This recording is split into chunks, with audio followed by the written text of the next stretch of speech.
Welcome, ladies and gentlemen. Today we'll be studying the Constitution, Article 1, Sections 5 through 7. As you grab Michael Holler's book, I'd like to thank you for joining us as we take one step further on our journey through the history and foundation of the United States of America. Why did we separate? How was it set up? What do we need to do to keep it going? Join us as we discuss these questions and more. Would you like to be a part of what we're doing? Pray for each other and for us, fellowship in your own study, and then go forth and make disciples. All right, who is reading first? This is Chuck, and I'm reading starting with Section 5. Each house will decide its own elections. Oh, wait a minute. We're reading from the original version, right? Yep. Section 5. Each house shall be the judge of the elections, returns, and qualifications of its own members, and a majority of each shall constitute a quorum to do business. But a smaller number may adjourn from day to day and may be authorized to compel the attendance of absent members in such manner and under such penalties as each house may provide. Each house may determine the rules of its proceedings, punish its members for disorderly behavior, and with the concurrence of 2/3 expel a member. Each house shall keep a journal of its proceedings and from time to time publish the same, excepting such parts as may in their judgment require secrecy. And the yeas and nays of the members of either house on any question shall, at the desire of 1/5 of those present, be entered on the journal. Neither house during the session of Congress shall, without the consent of the other, adjourn for more than 3 days, nor to any other place than that in which the two houses shall be sitting. All right, I'm Joshua. I'm following up Article 1, Section 6. The senators and representatives shall receive a compensation for their services to be ascertained by law and paid out of the Treasury of the United States. They shall, in all cases except treason, felony, and the breach of the peace, be privileged from arrest during their attendance at the session of their respective houses, and in going to and returning from the same. And for any speech or debate in either house, they shall not be questioned in any other place. No senator or representative shall, during the time for which he was elected, be appointed to any civil office under the authority of the United States, which shall have been created, or, oh, fun word, which shall have been created, or the emoluments whereof shall have been increased during such time, and no person holding any office under the United States shall be a member of either house during his continuance in office. All right, and I'm Gage. I'm going to be reading Section 7. All bills for raising revenue shall originate in the House of Representatives, but the Senate may propose or concur with amendments as on other bills. Every bill which shall have passed the House of Representatives and the Senate shall before it becomes law be presented to the President of the United States. If he approve, he shall sign it, but if not, he shall return it with his objections to that House in which it shall have originated, who shall enter the objection at large on their journal and proceed to reconsider it. If after such reconsideration 2/3 of the House shall agree to pass the bill, it shall be sent, together with the objections, to the other House, by which it shall likewise be reconsidered, and if approved by 2/3 of the House, it shall become a law. But in all such cases, the votes of both Houses shall be determined by yeas and nays, and the names of the persons voting for and against the bill shall be entered on the journal of each House respectively. If any bill shall not be returned by the President within 10 days, Sundays excepted, after it shall have been presented to him, the same shall be a law, in like manner as if he had signed it, unless the Congress by their adjournment prevents its return, in which case it shall not be a law. Every order, resolution, or vote to which the concurrence of the Senate and the House of Representatives may be necessary, except on a question of adjournment, shall be presented to the President of the United States, and before the same shall take effect, shall be approved by him, or being disapproved by him, shall be repassed by 2/3 of the Senate, and House of Representatives, according to the rules and limitations prescribed in the case of a bill. All right, first thoughts.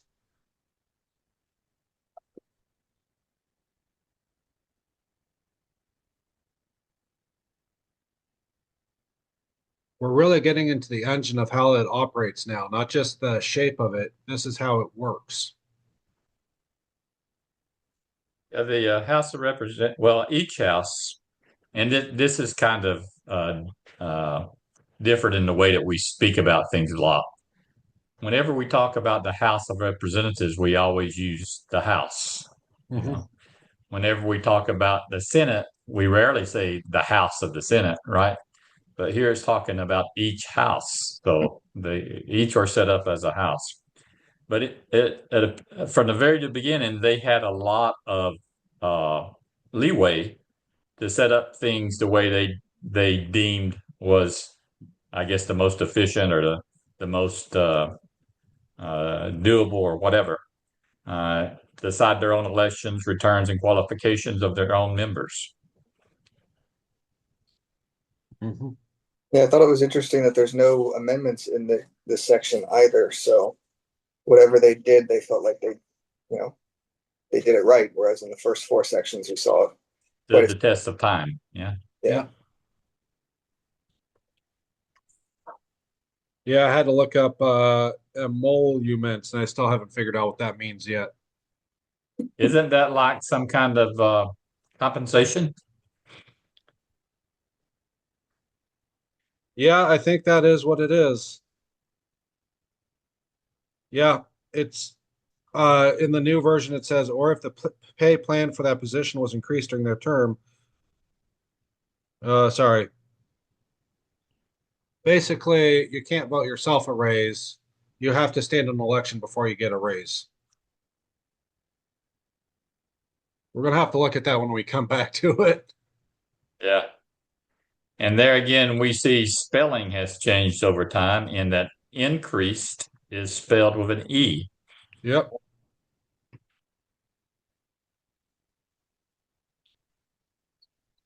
Yep. Webster hasn't printed his dictionary yet. All right, so let's get into it.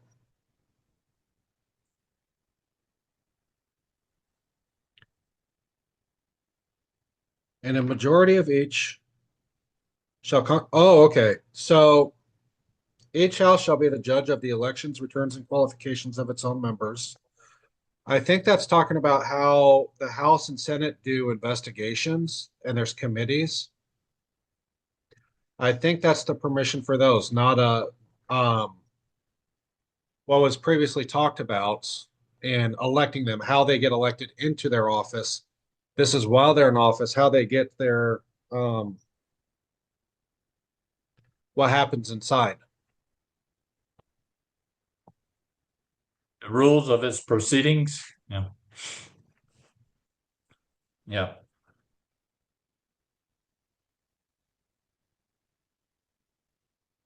Yeah, they do touch on that later on. Hmm. I wonder how often, when they talk about in the journal, they record certain things. But it takes 1/5 of those present to vote yes in order to record the yes and no votes. Is that right? 1/5 of those Yeah. present in either house may require that the yes and no votes of the members on any question be recorded in the journal. So I wonder on how many things that are voted you actually see the names of those who voted.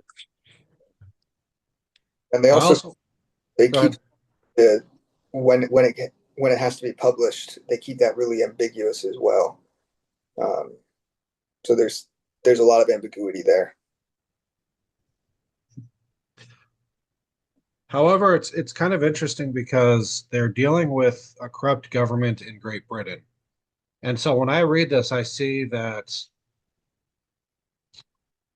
votes happened, but people were not held to account for how they voted. They just happened. And they come out of the parliament and say, all right, so who voted for this terrible bill?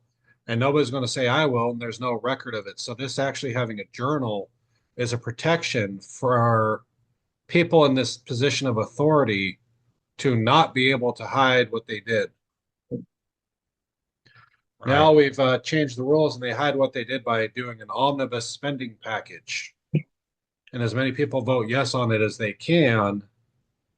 And of course, one side's going to say, well, he voted for money for this, and so therefore you should fire him instead of being a single item. But that's how they're hiding it nowadays, is just making it too big to read. Yeah, they Yep. always find ways around the original intention. Yep. Is it a like how do the votes happen? Is it just like raise your hand, all in favor, raise your hand, all against, raise your hands, or how do they do it? The quote unquote president of the House, which is not an elected person by the population of America, but by the people in the House, um, takes roll call and asks for the votes. So they would say, Senator blah, blah, blah. Senator would stand up and say, yay, sit down, and they record that. Senator blah, blah, blah, nay. And they just go down the list and catch each vote. I think that's why it's not. I thought they had some kind of electronic means they could capture that. Could be that too. Probably for the House of Representatives. Because that's a lot 300, of people to go through. Yeah, 364 person roll call might take a bit. Yeah, no kidding. right. I Let's do. see. My state is Florida. I'm about a third of the way through. I'm going to go get a cup of coffee and make reservations for lunch. And then after my lunch, they'll be done with roll call. Yep. I do. Going back to your point earlier, I do appreciate how they made the requirement for the. Oh wait, hold on.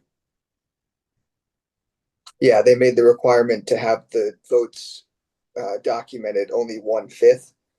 Yeah. So a party's not in power, they can still, vote to have the the votes recorded. hmm Yeah.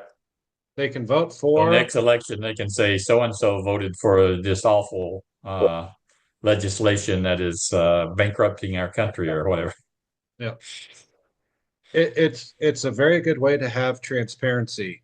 Yes, some things do need to be kept secret. We can't tell people exactly how much our aircraft carriers actually cost or how many we're making. Understandable, especially in time of war. Um, but still, there's if 1/5 agree that we need to publish that information gets published. So Probably most of Congress don't know, facts like what you just mentioned. The committees bring the budget, and the committees that have the top security clearances have reviewed all the numbers, and they yeah, have to take the recommendation of the committee at that point, right? yeah. And the omnibus bill is a creation of several committees. Say that one more time. The omnibus spending packages are usually the creation of several committees. Hmm. So You- not just what's that? You're saying that those big spending packages that you were talking about earlier. Yeah, the 2,000 page stinkers. Yeah, that makes sense. What was it? Somebody came out with a hand truck with the spending package on it and said, I can't read this to vote yes or no on it. Something Well, crazy like that. There's no excuse today. They can just turn on AI and let it summarize it for them, right? that's exactly what I was going to say.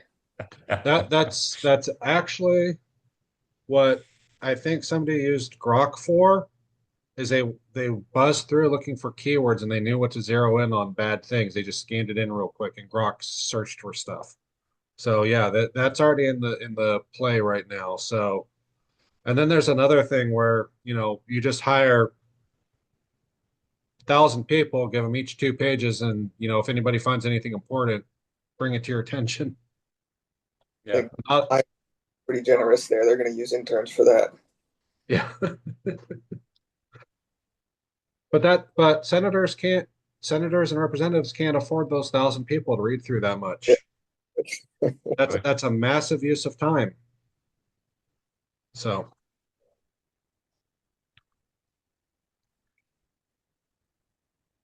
Okay, so on the next paragraph, it says neither the House during the session of the Congress shall, without consent of the other, adjourn for more than 3 days. So do both houses meet at the same time? I do believe so, yes. Okay. I believe originally, let's go on the Wayback Machine. Um, got to piece these memories together. Originally in America, when you were elected, you didn't really run yourself. People said that guy is the best guy. George Washington is a great example of this. Once again, what George Washington's farewell address notes three things: don't overly love a country, don't overly hate a country, and please, can I go home? Please, pretty please, dear God, let me go home. Um, so when you were voted in, it was a commitment that you left your money, your work, your income behind to go and serve. There was no stock trading on the what we see now is people coming in as thousandaires, leaving as million and billionaires. It was actually seen as I have to leave my farms behind. I have to leave my ships behind. I have to go and serve. I have to leave my brewery behind. Somebody else has to take care of this for me. So in that case, Congress was limited in how often it met to, I believe, only 3 months so that they could get back to work, doing the real work of America, which wasn't the governance. It was being tradesmen and craftsmen and making stuff, not being political figures. That has changed since then. So, in the time of Congress, in those few months, and I know some historian who's watching this is screaming at me because I got something wrong, and I'm pretty sure I did. So, please comment below on what I screwed up. But during the time that business was at hand, it was so little time that they couldn't be away for too long without permission of the other house. Did that make sense? The the houses typically meet for months at a time. Now, I feel like that's kind of excessive at this point. They meet, I think they meet all year round, and then they get like Christmas vacation. Hmm. Like it's always in session. Okay. So, and they changed their own rules to make that happen. Well, if they both agree. I mean, Yeah. this allows if they both agree, they can make it whatever they want. Yeah. Yep. I was thinking there's probably more breaks than just the Christmas, but I can't say right off what they are. But July 4th, Hanukkah, President's Day. yeah, Um, those are very short, but there's some I was thinking there were some extended breaks where the congressmen get to go back to their home district and do their town halls and all this kind of stuff. Right? I think that's summertime. I'm not Maybe sure. summer. Yeah. Comment below if you know what that schedule is. That's part of the obfuscation is when are you actually working? Yeah. And it might have flipped because, well, you know what? I don't know that much. I'm going to shut up. I'm looking it up, and I That's don't. cheating. What was that? These young whippersnappers looking up the internet while we're having a conversation. I'm using the Google machine. I don't know if this is the federal or some state, but it says on Monday the House will meet at noon for morning hour. I wish I could go to my job at 12 o'clock in the morning for noon morning hour. And then 2 p.m. for legislative business. Votes will be postponed until 6:30. On Tuesday and Wednesday, the House will meet at 10 a.m. for morning and noon for legislative. And then on Thursday, the House will meet at 9 a.m. So they work Monday through Thursday, you know, periodically throughout the day. And then this is the official, like, If you've ever been and I worked in our federal government division for about 7 or 8 years and traveled to DC probably 3 weeks out of the month. And if you've ever seen when the House is in session there may be hours that they're in the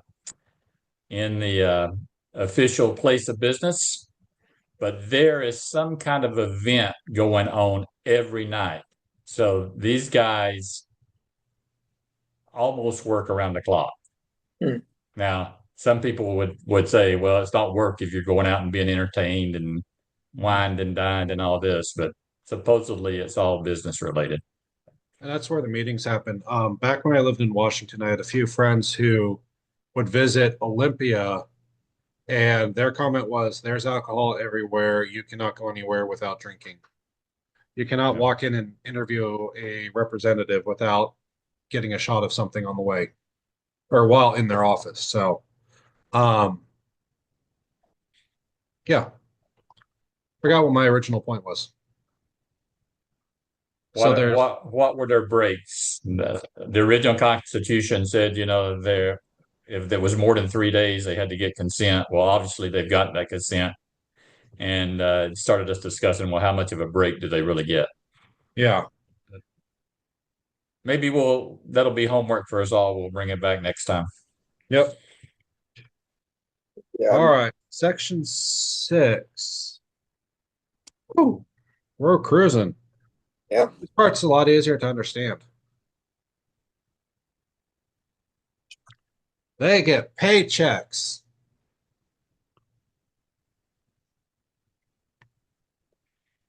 So this is like the bonuses. This is They get paychecks. They shall, in all cases except treason, felony, or breach of the peace, be privileged from arrest during their attendance at the session of their respective houses, and in going to and returning from the same for any speech or debate in either house. They shall not be questioned in any other place. I read Great Britain's Parliament in this. I see bad behavior. I see the Declaration of Independence, where that's a great way to harass somebody. They're on their way to their office. You know the route they're going to take. Arrest them, trump up something, get them, and then they can't go in and vote, and the law doesn't pass. Mm. You Wasn't were there a recent example of that where a congressman pulled a fire alarm? You're in a key vote. yep. Well, that's a question if it was treason. Well, and when they come back in, it'll be a question of treason, felony. Yeah, you know what? That's a whole other story there. Yeah, pulling a fire alarm is a felony if I'm not mistaken. Oh, really? Ooh. Oh Yeah, and dear. this congressman was previously I don't remember if he was a principal in a school or somehow he was in the education system and was very familiar with the penalties for pulling a fire alarm or pulling a fire alarm. The And at So, good first news he said he is didn't he do it, is and then all, they produced video showing him doing it. yeah. The good news is he's also previously a representative. Yeah. yeah, And bad behavior, making your district look bad, is not good for your political future. but not. Um, so it is a crime in DC. Um, it doesn't look like it's a felony though.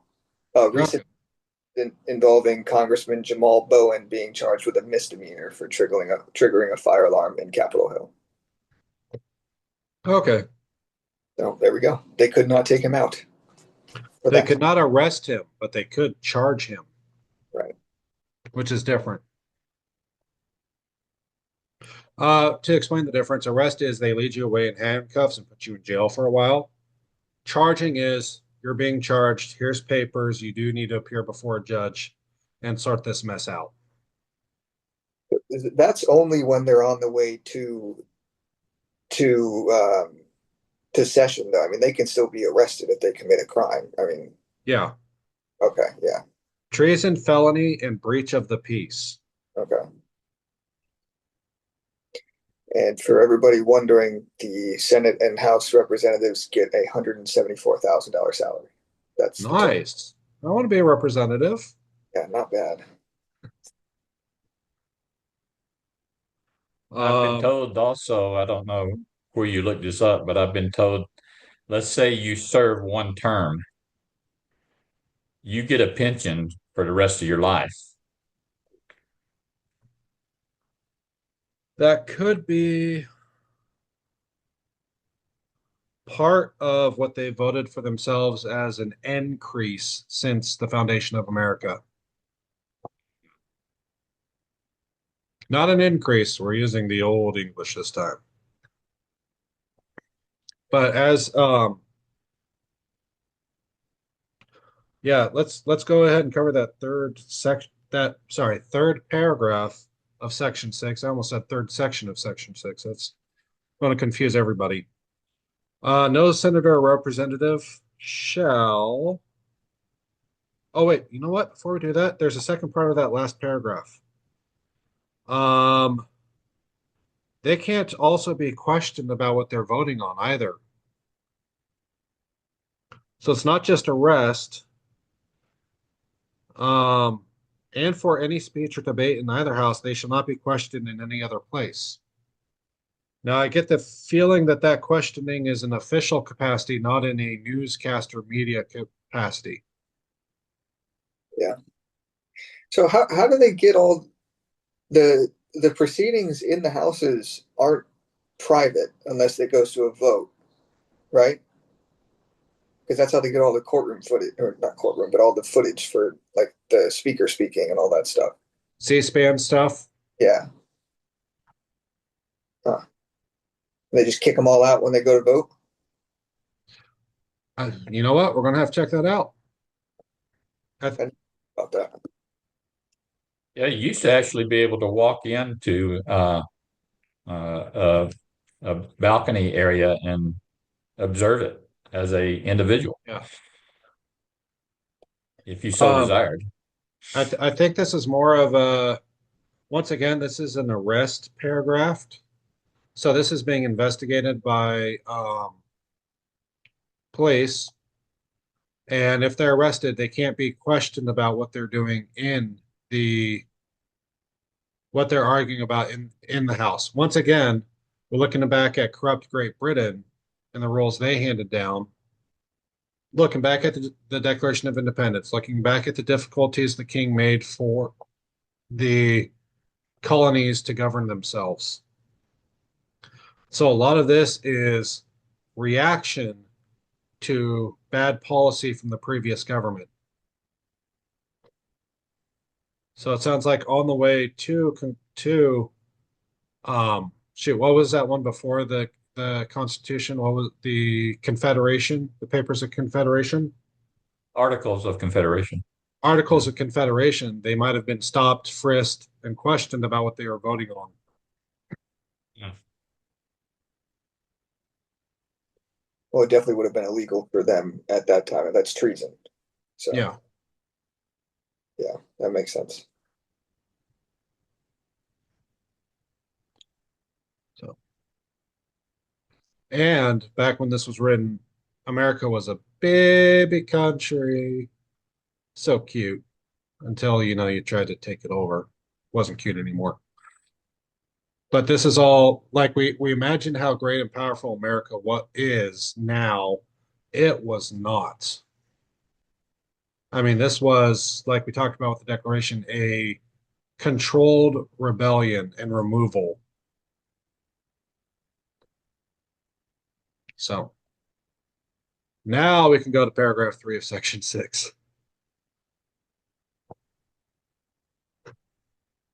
So no senator or representative shall, during the time for which he is elected, be appointed to any civil office under the authority of the United States, which shall have created or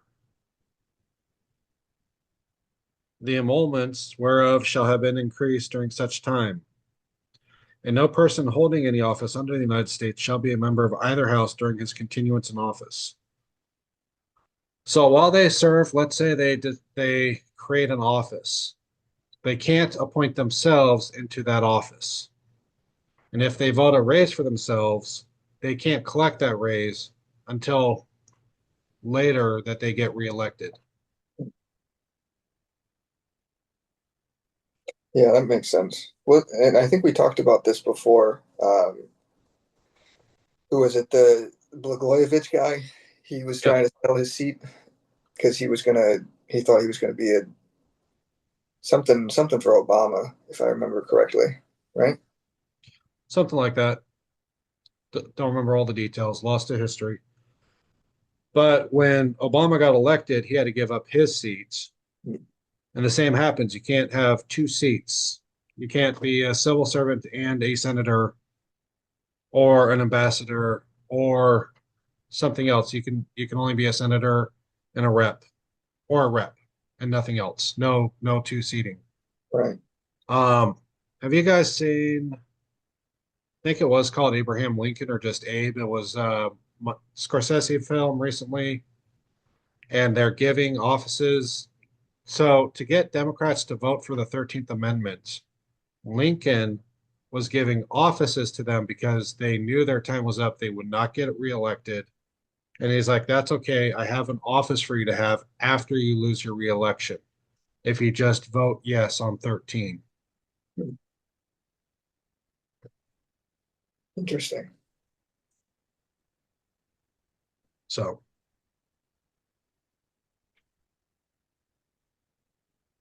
all right. Anything else from there? It's kind So of nice. they can keep their seat until they excuse me, until they actually get arrested or elected, though. They don't have Yeah, to get when they start running. correct. Okay. They can campaign while they're still in that seat, right? How do you guys feel about that? Um, they're either pursuing one or the other, not both. I think one of the things we saw with DeSantis running against Trump this last time, or sorry, back 2 elections ago, I think it was 2 elections ago, was that people were upset because he just got elected governor and now he was trying to leave the governorship. So there is that. There was that here in Florida. I was in Washington at the time, I believe, so I think it was the previous election. No, no, it was this last one. It was this last one. Yeah. 2024. My apologies, I was wrong. Um, but they're either going to give all their, they have to put their energy somewhere. So if they are running for a new seat, they cannot put their energies into their currently held office. And that weakens that office while they're there. They might pop their head in and do a quick eye really quick before running off to do something else, or they may abstain because you only need quorum to do a vote. So, That's true. I guess they have to weigh the risk of doing that and how their constituents will take that if they should not win the office they're going after. Will their constituents still support them to be reelected in the office that they hold? mhm. So I'd say that you don't do it lighthearted. Just I'm just spitballing here, but I can't imagine other members of the Senate or the representatives being upset about it because it's so common and it happens you know Mhm. all the time every 4 years. But it definitely feels like Josh was saying, it weakens the House. Um, Right. and so in college basketball or football, when you declare for the NFL draft, you waive any years of eligibility that you have left. I don't know why. It seems kind of silly, but that feels like it's somewhat applicable to this, and even more so. Like there's so much more at stake in this situation, but they just get to go off and do that. That doesn't seem right to me. I don't know. But at the end of the day, the voters decide, right? So if they don't get the office they're running for, they hope to remain in the office that they're in. Well, if they disappointed their voters in running for that other office, they're not going to be able to stay in the one they're in. So Yeah. at the end of the day, the voters decide. Yeah, There's a few examples that come to mind of people who are still in office who ran for president. Ted Cruz, Elizabeth Warren, Bernie Sanders, all ran for the highest office and still retained their position. yeah. So, The senator from he's not from Utah, but he's of Mormon faith. What's his name? Romney. Romney. Yeah, Romney's yeah, another example, right? yeah, I think that argument really places a high expectation on the voters to be up to date and non-biased on that type of stuff. Where I Yeah. think just go in and say, "Oh, Democrat voting for them," or "Oh, Republican voting for them." You know, they. I don't think the average voter knows much about anything that's going on. Who's promising us the most money out of the Treasury? Bingo. So yeah, it is. I think it's. That's I why think it comes. we're recording this, Gage, is to educate the masses. Yeah. Yeah, I think it ends up with a wash until you apply other levers that can actually be discussed themselves. Um, like I just said, whoever votes the most money out of the treasury for you or promises the most money out of the treasury for you, could get the most votes. That's a whole different issue. Added to the fact that they're still in a position of authority while they're still abusing the system, that's a whole nother issue there. I think it really is. I'd have to say it's a wash and it's a strategic decision to be made.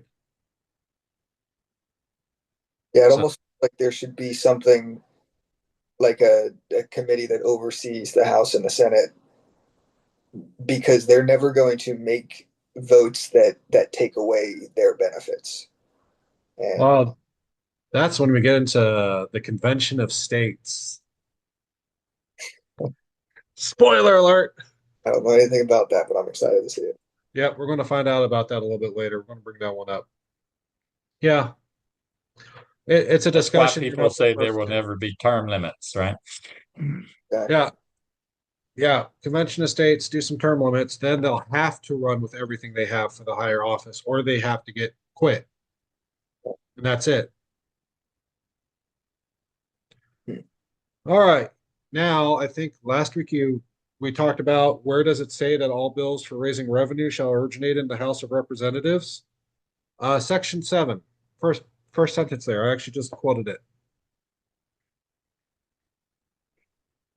All bills for raising revenue. So what does that mean? Raising revenue for what? For the government operations, Operation of basically the levying government. taxes. Oh, wait. Yeah, raising taxes. Okay, so that's just a fancy way of saying taxes shall be originate in the House. Yep. So the new tax bill that's uh, being proposed will originate in the House, right? The House Wait, of Matter of fact, Representatives. didn't they just vote on I guess they voted more on a budget than they did on the tax bill. They haven't voted on that yet. Sorry, but I got all good news out about a month ago, so I haven't been paying as close attention to politics as I should have been. Like too yeah, much good news, make it stop. Wait, except without making it stop. I just don't want to hear it. Just go keep being good news. So you're gonna have to fill me in on that one. Um, Chuck, is this the tax bill? Is that the one where that Trump was proposing? Doesn't it like get rid of sales tax or something? Or income tax? Something crazy? Uh, Supposedly eliminate income tax on certain things like possibly Social Security, possibly on tips, possibly on overtime. Hmm. Uh, and if you look at the structure of the tax code that we have right now, that expires the end of this year. So if they don't put a new tax plan into law, then we automatically revert to higher tax rates hmm. because what's in place right now was put in place under the previous Trump administration. And so what we're dealing with then is on one side, hard push to get it passed, on the other side, an obfuscation and a hard push to get it to stop. Mm-hmm. Right. I'll be bickering about that all year. Yeah. Well, there's no doubt if they don't get it done in the before the midterms, it won't get done. It won't get done. Right. And I think that's why the president suggests getting rid of the income tax altogether, even though he does not have the authority nor power to do so. So, Man, I I know right off the bat, I think getting taxed on Social Security is one of the most paradoxical things I've ever seen. Like the government gives you money and then you have to give some back. Like make that make sense. Well, first of all, it's not fair to say the government gives you money. You've given that money to the government over your entire working career. mhm. Matter of Okay. fact, you've given a certain amount and your employee has matched the amount. So just give me the money that I paid and don't tax me on it. Yeah. Yeah, great point. They got further. Like, Social Security, the ultimate 0% interest loan to the government. There you go. You think the extra they take out during the year is something. Wait until you live long enough to reach 65 and start getting those Social Security checks of taxes that you've already paid to the government that they're returning money to you. There is, and so I'm going to nip this in the bud now, there is an entire conversation about the failure of the Social Security system that I don't want to get into. But yeah, Oh, let's, it's the third rail of politics, no doubt. oh yeah, yeah, that sounds like a conversation for maybe after we finish this, because I actually would enjoy. I'd it's like to. got it's got its own history. Sure. Okay. Anyway, sorry to sidetrack us there. That's fine. I mean, that's part of the learning process. Um, next section. Dang it. Next paragraph. Every bill shall have passed the House of Representatives and the Senate shall, before it becomes a law, be presented to the president, and if he approves, he shall sign it. Not with a compute robot. Sorry, something else I couldn't think there. Auto pen. But if not, he shall return it with his objections to that house in which it shall have originated, and he shall enter the objections at large in their journal and proceed to reconsider it. Um, if after such reconsiderations, two-thirds of the House shall agree to pass the bill, it shall be sent together with the objections to the other House. If it is also reconsidered and approved by two-thirds of that House, it shall become a law. So this is what is known as overriding a presidential veto. Um, but it also shows the responsibility on the president to not only veto it, but to send it back and say, here's what's wrong with your law. All right. So I got a few questions on this one. So tax bills have to originate in the House, but either house can originate other bills as long as they're not tax bills. So the Senate can originate bills. Right. Okay, so once the the bill gets sent to the president after it passes both houses and he rejects it with objections, does that mean that that bill goes back to each house with those objections attached to it and that's the only way it can be passed, or can it be passed in the original form? Well, if they both vote two-thirds as it was written, it gets passed and those objections get ignored. They override the objections. What's the threshold to pass the House and the Senate to begin with? Two-thirds, both. Majority. Yeah. So Oh, majority, yeah. two-thirds Simple majority. Yeah. so two-thirds to pass each house go to the president. So And let me expand on what Chuck was saying. 51%, okay, that's where I was going with that. Okay, or 50.5% if they're tied and the vice president has to come in and have the deciding vote. got it. Okay, so the threshold is higher than to override a presidential veto. Yeah. That's Absolutely.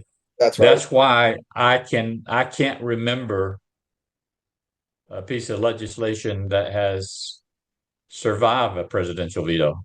I wonder when the last time something like that happened. It's a good question.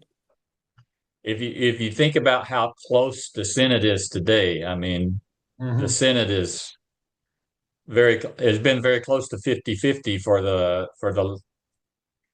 last 2-3 decades. So how would you ever get a two-thirds through there? Must be a screamingly good bill. Exactly. Yeah. If it's such a good bill that two-thirds would vote yes, then most likely the president did not veto it. He's probably for it as well. Yep. Yeah. I don't know what that table is showing me. I'm trying to find this.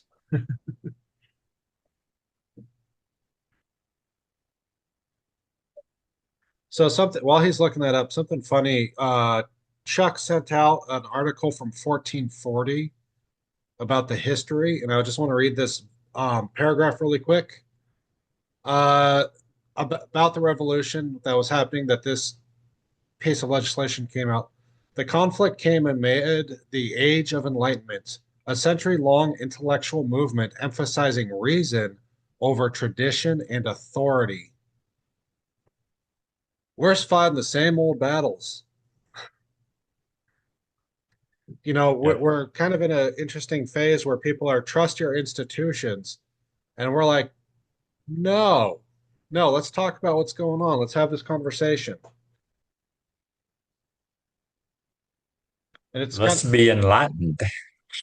and it's interesting that we're studying a document that wanted to reason with authority in a time where we're trying to once again to that the document is the authority that we're now trying to reason with. We've come full circle. Does that make sense? Because I think I confused myself. Well, I think we see, and maybe I'm just more aware of it today. I think we see more arguments about that is constitutional or that is not constitutional today, right? So people come at it with different perspectives, uh, and you can't get constitutional lawyers to agree, you know. And part of that because lawyers never agree, because then they wouldn't have a case that they could take to court and make money on. They're paid to not agree. There's a whole other can of worms right there. Um, okay, so backtracking a little bit, I found the uh, defense budget bill Wait, that I'm going to guess Clinton. That's my guess, but I get the feeling it's back in the 1800s. Anyway, um, so this was actually during Trump's administration, the first one. Um, the Congress overturned his veto, but I don't know if the House of Representatives did. Quite handily too. They voted to overturn his veto 81-13, the National Defense Authorization Act. Is that Ah, guys? that sounds very familiar. Yeah, yeah. it was a 4,500 page act. That I'm is just going. I'm just going to go out on a limb and say I'm glad that wasn't passed. We don't have enough trees for that amount of paper. no. Well, Congress passed So it. 81-13, that would have been the Senate, right? Are you talking Yeah. percentages or numbers? Those are numbers. So that would have been the Senate. Yeah. So So evidently the that House didn't get two-thirds. So isn't Congress Congress is the House and the Senate. right? So this was over. It says U.S. Congress overrides Trump veto for the first time. So, but Uh, I don't see a House of Representatives vote. if Oh, yeah, so sorry, I cut you off again. But the Senate held a rare New Year's Day session to debate the move, which had already been voted for by the House of Representatives. So it looks like the Senate was the final piece. They voted So the 8 House to approve it. had a two-thirds as well. So that's the most recent one. wow. So it is happened recently. Yeah. There must have been some other pork in that bill. Oh, yeah. Trump called gift to China and Russia. So I'm sure it was quite controversial. Yep. Well, All right. or you know, It works. The Constitution works. Yeah. They overrode a veto. Yeah. Even if Donald Trump, and you know what? We're Trump fans, and we're not ticked. These were the rules that were set up. This is how the game is played. Right. yeah, and it was a majority Republican Senate. So if they voted that way against their own president, like probably a reason for it. I don't Well, you think know what true Trump, Trumpers would say, that they were just rhinos. I honestly don't think Trump is a Republican president. I think he ran for the Republican Party, but I don't think that really identifies him. I think it really is going to be a MAGA party, Mm, but that's a whole, we're getting out of the Constitution and into Another voting. Congress or another discussion, yes. Yeah. yeah. But I agree with you. The party has changed. Mm. Yep. And the other party has changed too. I mean, you mentioned Bill Clinton. I'm surprised he recognizes the party today. Hmm. He does. He calls them Republicans now. Whole other topic about how people move. Anyway, um, guess we're wrapping it up. It's just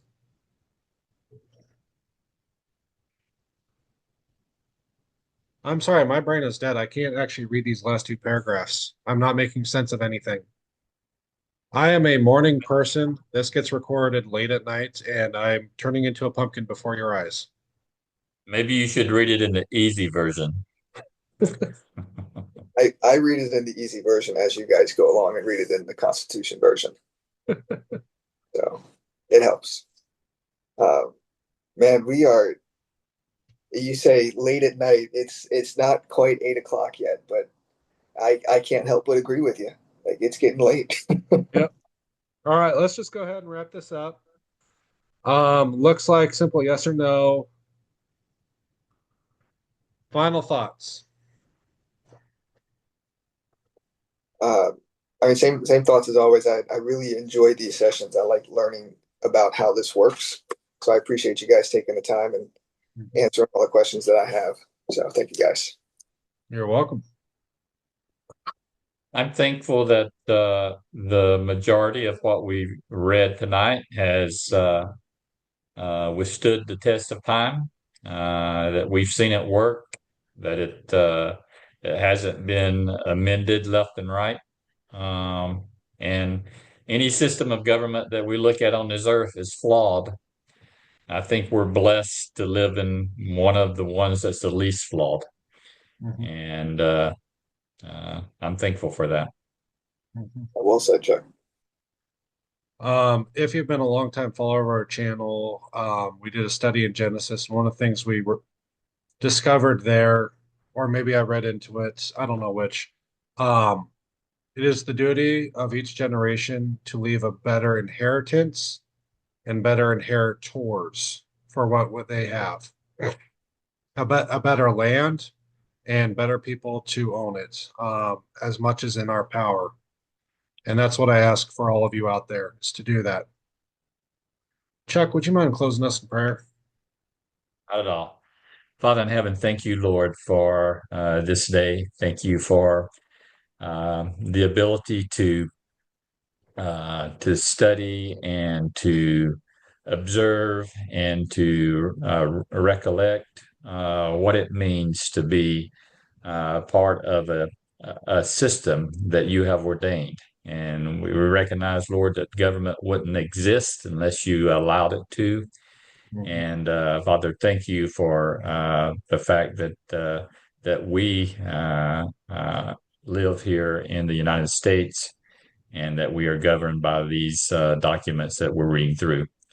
And we hope, Lord, that you can just use this time to encourage others as they see these recordings and are inspired to maybe study more themselves. And again, Lord, we just thank you and praise you in the precious name of Jesus. Amen. Amen.